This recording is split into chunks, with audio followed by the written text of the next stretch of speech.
Ah, et à 8h30, vous allez me dire prolongation des vacances puisqu'on file au bord de la mer? Non, Oui. non, parce que si on va au bord de la mer, c'est pour suivre un procès, pour parler d'un procès Oui. à propos de la loi littorale dont on a tous déjà entendu parler. Mais aujourd'hui, c'est un procès bien particulier. Oui, alors on file à Saint-Malo pour ce qui est du tribunal et à Saint-Briac pour l'origine du problème. C'est une commune toute proche, c'est juste en face de l'estuaire. Parce que c'est aujourd'hui à Saint-Malo qu'aura lieu la comparution de deux habitants qui ont des propriétés au bord de la mer à Saint-Briac. Et ces habitants, eh bien, ils rencontrent l'opposition des défenseurs des promeneurs qui veulent emprunter le chemin de randonnée, qu'on appelle aussi le chemin de ronde, ou le sentier côtier des douaniers qui fait tout le tour de la Bretagne. Chemin dont l'accès a été barré, regardez, à Saint-Briac, avec des portes par certains propriétaires. Donc ça énerve beaucoup les promeneurs, dont voici les représentants, qui se cassent le nez sur des murs ou des portes fermées, des chemins qui mènent nulle part. Bref, des propriétaires qui refusent le passage, le droit de passage qui est pourtant obligatoire, normalement, la servitude. Tout littoral et sur toute rivière. Voilà, alors regardez, des propriétaires disent oui mais attention, le chemin n'est pas en état, j'ai pas envie que s'il y a un accident, ça soit considéré comme de ma faute. Et puis il dit qu'il serait à la limite d'accord pour rouvrir, mais uniquement la journée et uniquement à marée haute quand on ne peut pas passer ailleurs. Alors voici un autre propriétaire qui lui dit franchement qu'il avoue qu'il n'a pas envie que des gens passent dans son jardin et regardent dans sa maison, où le jardin est très grand pourtant.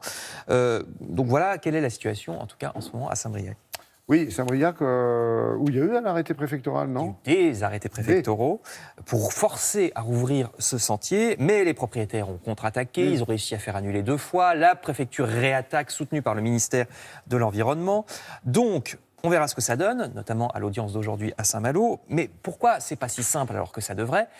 Ça devrait tout d'abord parce que les lois quand même datent des années 70, du septennat de Valéry Giscard d'Estaing, des lois dont la libre jouissance de la nature. Toutes ces lois environnementales comprennent ce truc-là. C'est la loi du 31 décembre 76 qui oblige donc à laisser le passage au bord de la mer. Et puis en 78, là, vous voyez les images du naufrage de la Moco Cadiz. Encore plus, on s'est intéressé au littoral. Ça a fini par la loi de 1986, qui s'appelle la loi littorale d'ailleurs, qui veut stopper, elle, l'urbanisation de la mer. Alors attention, évidemment, quand les zones sont déjà urbanisées, comme à Cannes ou à Dunkerque, qu'on voit sur ces images, il ne s'agit pas de détruire, bien sûr, ce n'est pas la question. Mais dans les zones qui ne sont pas déjà construites, il devient interdit de le faire, de construire, à moins de 100 mètres du rivage, sauf très rares exceptions, agricoles ou de services publics par exemple. Alors le problème, c'est qu'il y a l'héritage du passé, notamment dans des zones où il y a eu ce qu'on appelle le mitage, c'est-à-dire des gens qui ne demandent rien à personne, qui construisent une petite cabane qui devient de plus en plus grosse. Alors dans ces cas-là, le Conservatoire du littoral propose de racheter la parcelle pour la rendre à la nature. Et si les gens ne veulent pas, il y a procès. Expulsion, souvent. Voilà. Et là, sans indemnité. Dans les dunes. Précisons que ce n'est pas seulement au bord de la mer, c'est aussi valable pour certains lacs. Les lacs d'une certaine taille sont concernés par la loi littorale. Alors le problème, c'est que chaque cas est particulier, d'où des procédures qui peuvent être très longues.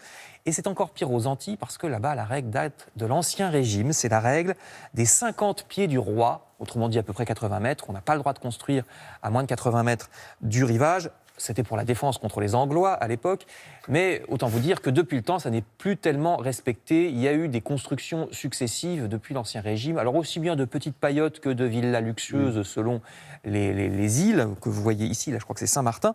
Donc ce qui se passe aussi, c'est que maintenant, il y a un problème avec la faune, notamment les tortues qui viennent pondre, parce que entre les gens qui ont construit juste au bord de la mer, même parfois, quand on arrive à faire réouvrir le sentier de passage selon la loi, il y a quand même des grillages qui sont mis, donc c'est un gros problème pour la faune.